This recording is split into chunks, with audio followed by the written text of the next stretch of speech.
Maynila, Maynila, ito ang Pilipinas.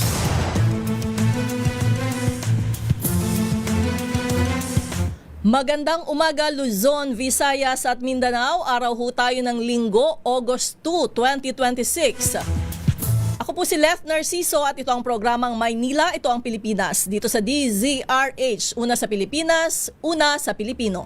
Maynila, Maynila, ito ang Pilipinas. Sa ulo ng ating mga balita, Bagyong Luis bahagyang lumakas habang mabagal na kumikilos sa karagatan ng Bicol Region. Maynila, Maynila, ito ang Pilipinas. Libo-libong aplikante kumuha ng UPCAT 2027. Maynila, Maynila, ito ang Pilipinas.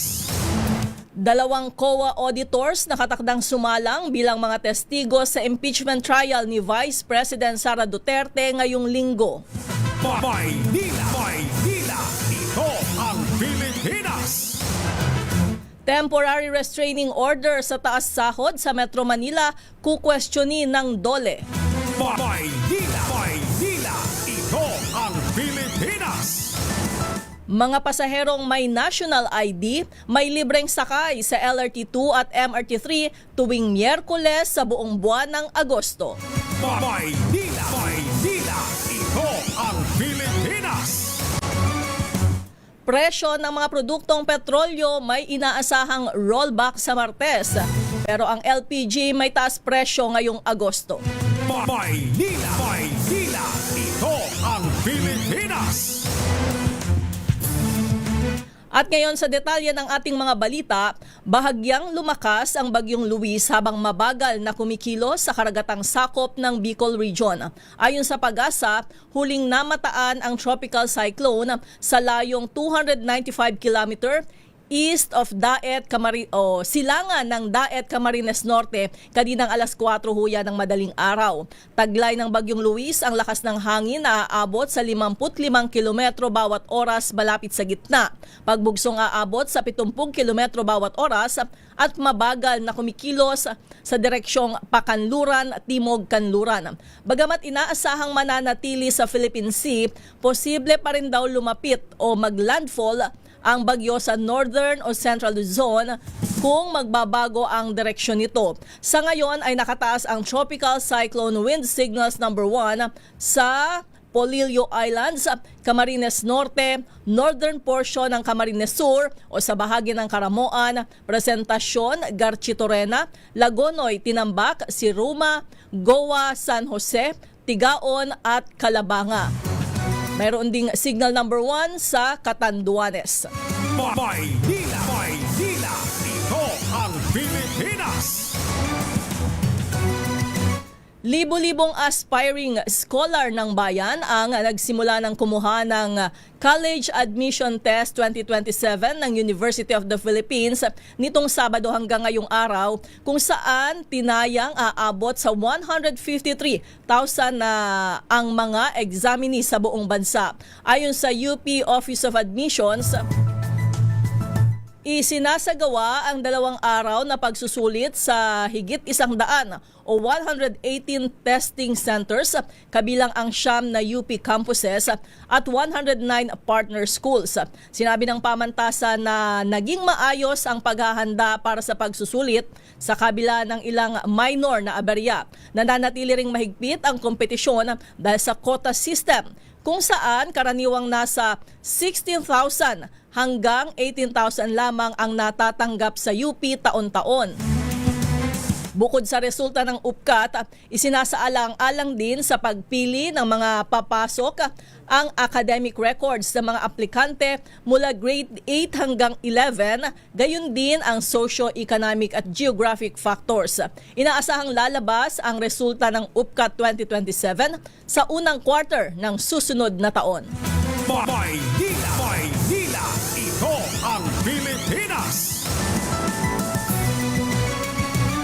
Maghahain ang House Prosecution Panel ng 13 testigo para sa Article 1 ng Articles of Impeachment ni Vice President Sara Duterte.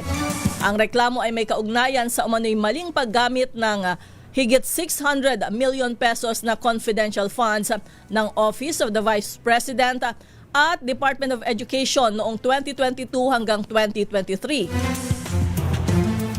Ayon kay Manila Representative Joel Chua na bahagi ng House Prosecution Panel, maaaring bawasan ang bilang ng mga testigo kung sapat na ang mga naunang testimonya at mga dokumento para patunayan ang aligasyon. Layunin anya nilang mapabilis ang paglilitis nang hindi humihina ang kaso ng prosekusyon.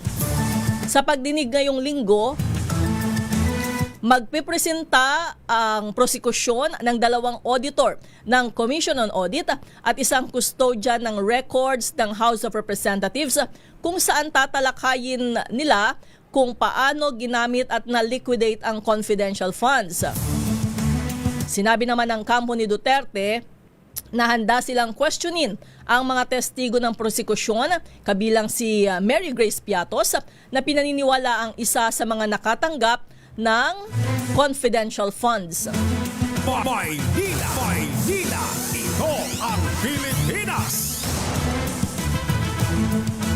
Kukwestiyonin ng Department of Labor and Employment ang Temporary Restraining Order o TRO na inilabas ng Pasig Regional Trial Court para pansamantalang pigilan ang pagpapatupad ng 85 pesos na minimum wage increase sa Metro Manila.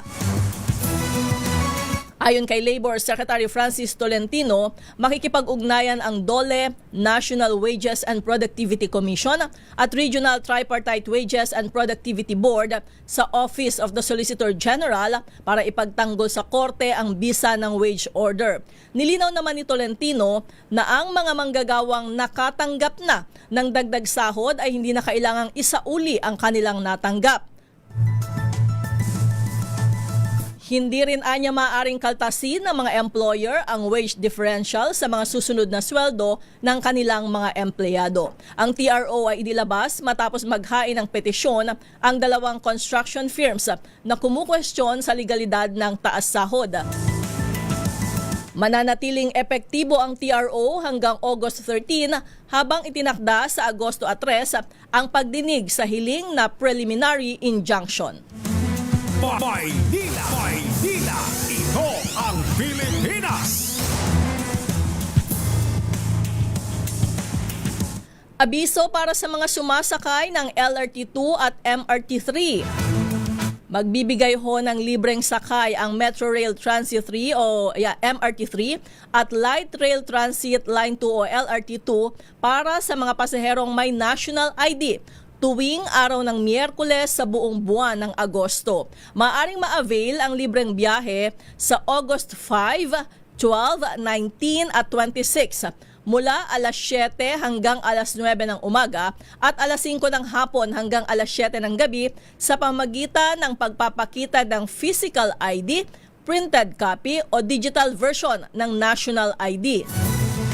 Ayon sa LRTA, bahagi ito ng pagdiriwang ng anibersaryo ng pagpapatibay ng Republic Act No. 11055 o Philippine Identification System Act.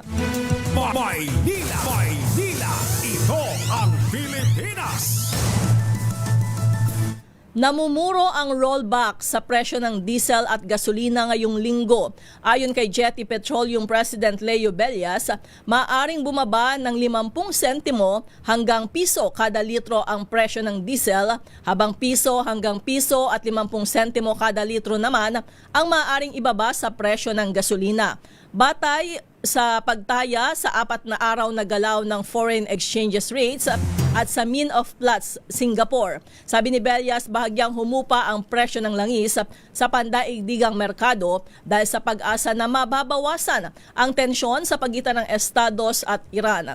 Noong nakalipas na linggo, matatandang umabot sa 6 na piso at 80 sentimo kada litro ang taas presyo sa gasolina at 7 piso at 30 sentimo kada litro sa diesel, habang 4 na piso at 20 sentimo naman ang itinaas sa kada litro ng kerosene. Maynila, Maynila, ito ang Pilipinas.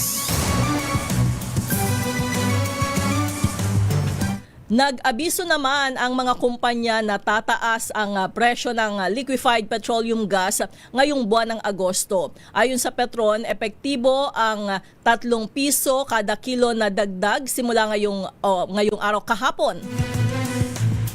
O katumbas ng 33 pesos na pagtaas sa 11 kilogram na tangke na karaniwang kinokonsumo ng mga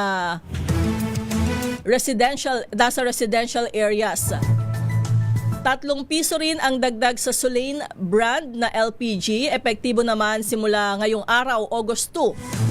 At base naman sa abiso ng Regasco, tataas ng 2 piso at 50 sentimo kada kilo ang kanilang LPG o katumbas ng 27 pesos and 50 centavos sa kada 11 kilogram na tangke simula bukas, August 3.